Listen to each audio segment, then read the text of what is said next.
और स्वभाव सब यहां की देन है, विचार संकल्प यहां की देन है,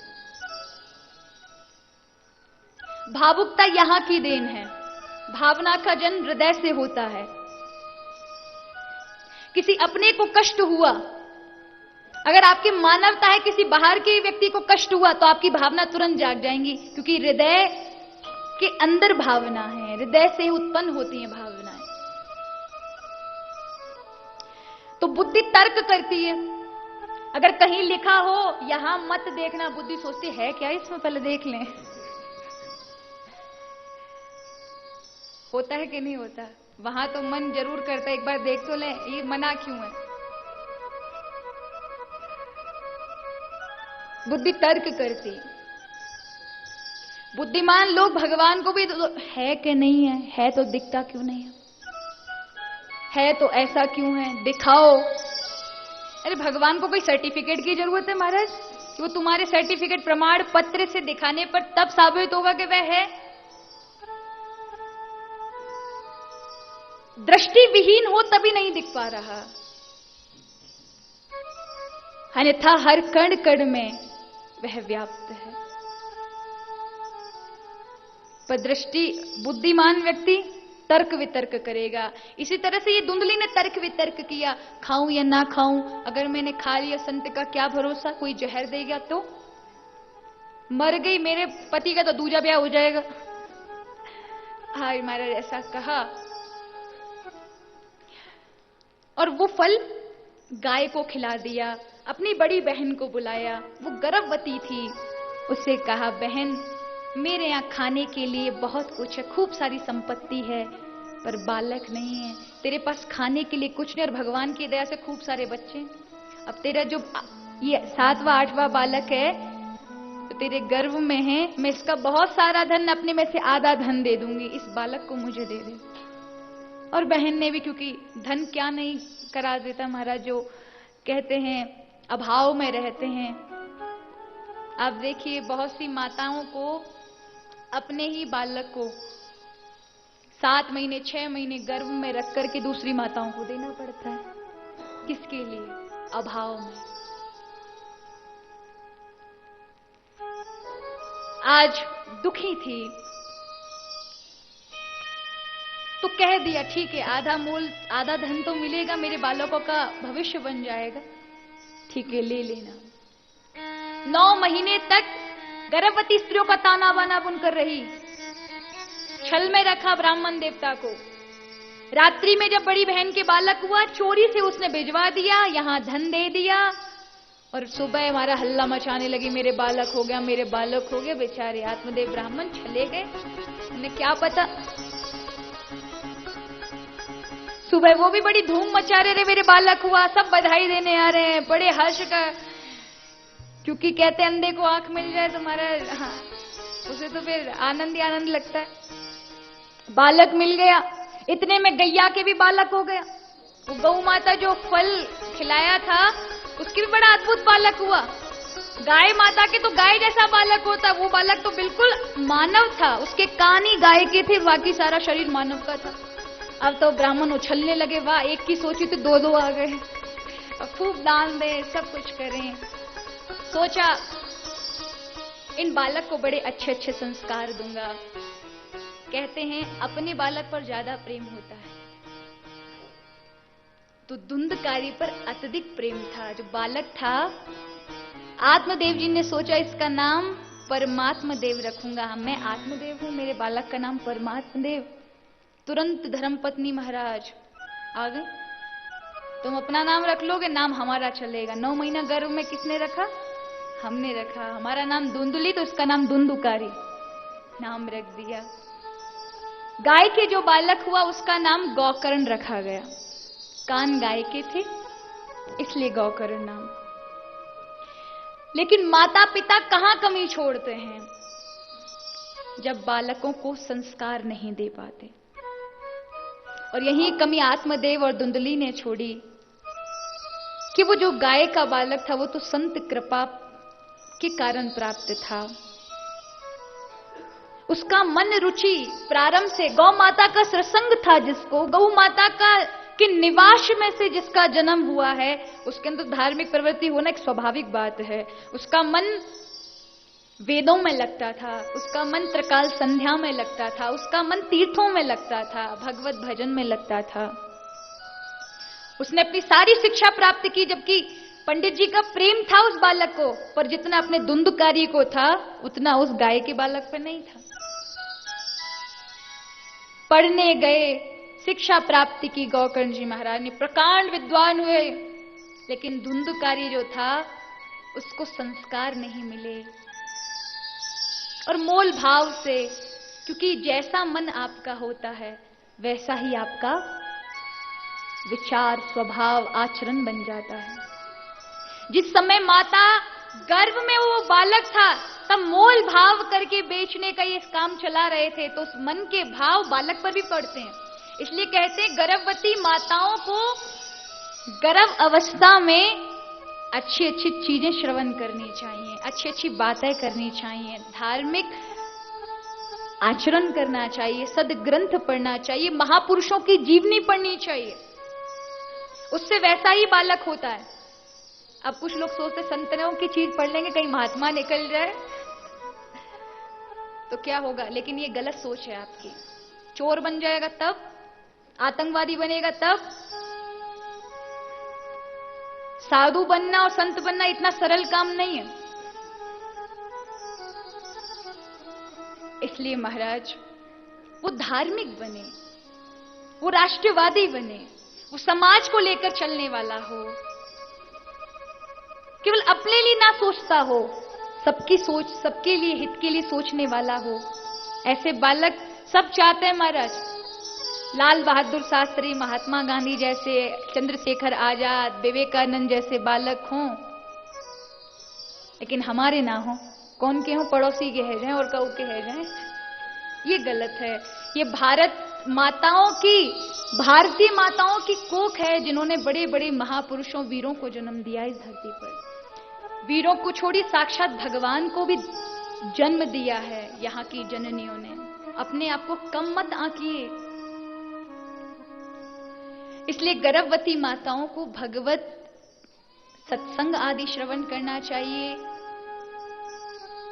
प्रहलाद जी कोई संत नहीं थे, पर बड़े भक्त थे, भागवत थे, राज्य करते थे। देवताएं जो सबसे बड़ी उपाधि रखते हैं वो देवता उनको नतमस्तक होते थे। देवर्षि नारद जी जैसे बड़े बड़े ऋषि महामुनि उन्हें प्रणाम करते थे। ऐसा उच्च पद सम्मान प्राप्त होना कोई साधारण बात नहीं होती है। गर्भ में नारद जी के द्वारा उन्होंने सत्संग सुना था, उसका प्रभाव था उस बालक पर।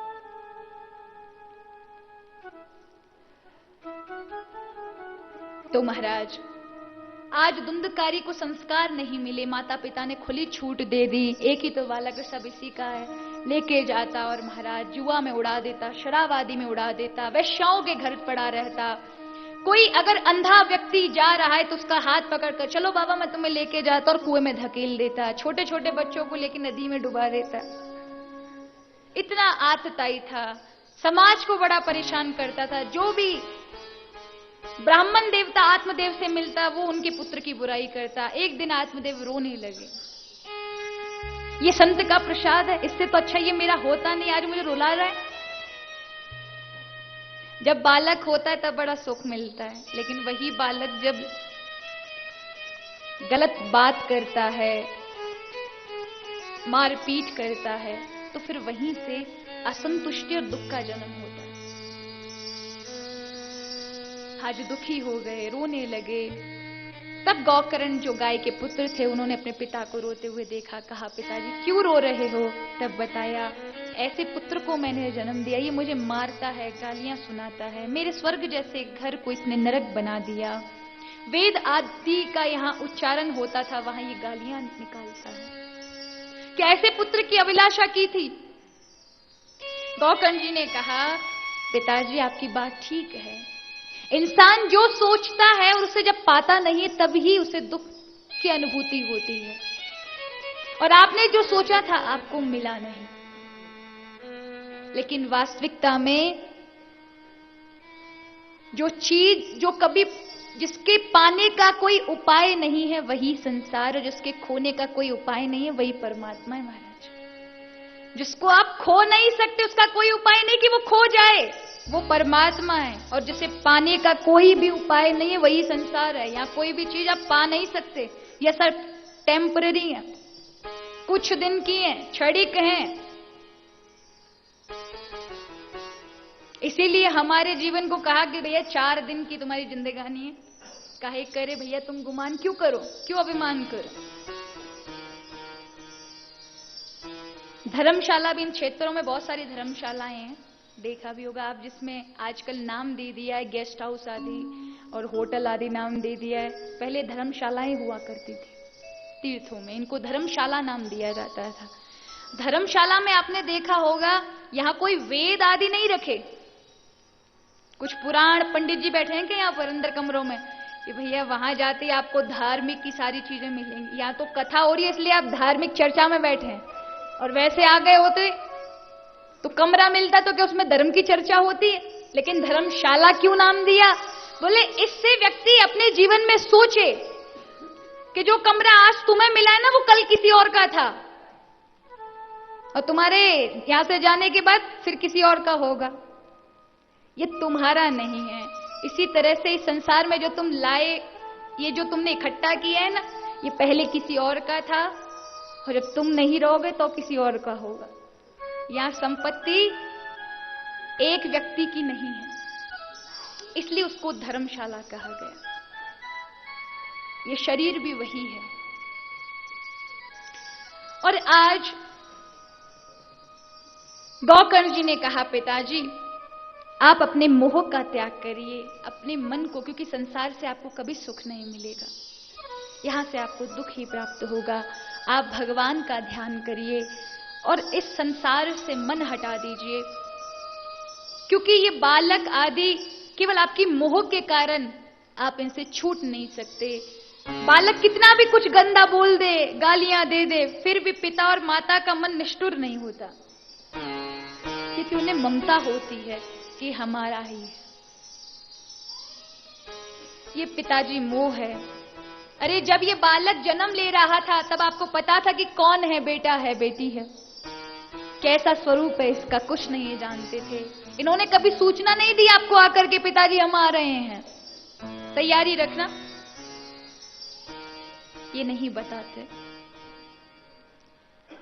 माता पिता मर जाने के बाद कभी आपको चिट्ठियां लिखते हैं, बेटा हम स्वर्ग में नरक में कहां भटक रहे हैं, हमें उद्धार करो, ऐसा कुछ होता है? नहीं महाराज। शरीर तक का ही संबंध रहता है। शरीर जब तक है तब तक ही पुत्र पुत्री, माता पिता, सामाजिक लोग, रिश्तेदार आपके अपने हैं। शरीर शांत हुआ नहीं, 4 दिन रोएंगे, कोई 10 दिन रोएगा, कोई 1 महीना, कुल मिला के 6 महीना के बाद साल भर आपको नामों भूल जाएंगे महाराज।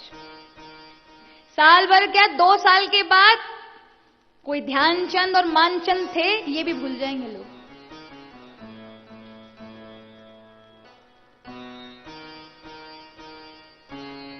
क्योंकि यहां ऐसा ही है, जितना हो सके। एक बार क्या हुआ, एक बार एक आदमी जंगल गया। अब जैसे हमारे में से कोई एक पर्वत पर निकल जाए और कोई महात्मा मिल जाए, तो उसने देखा कि भैया हम इतनी बड़ी गाड़ी में आए हैं और ये महात्मा इतनी बड़ी पहाड़ी पर बैठकर सब कुछ छोड़कर, कुछ नहीं एक टाट पल्ली बिछाकर बैठा है, और कितने आनंद में बैठा है। इतना संसार का सुख छोड़कर इसे यहां क्या मजा मिल रहा है।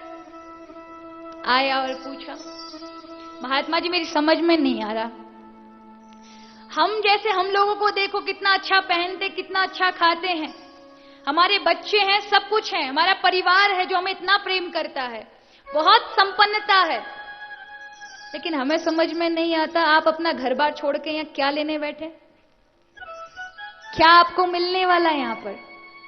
संत जी ने कहा वो तो हम जाने, तुम क्या जानोगे हमें क्या मिलेगा।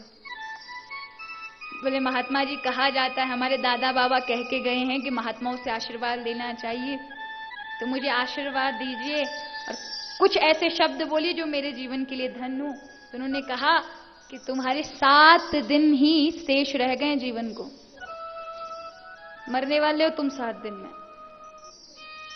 जैसे ही सुना आंखें फाड़ने लगा, महात्मा जी क्या बोल रहे हो? बोले मैं सच बोल रहा हूं, 7 दिन रह गए हैं तुम्हारे जीवन के। महाराज आप मजाक कर रहे हैं मेरे से?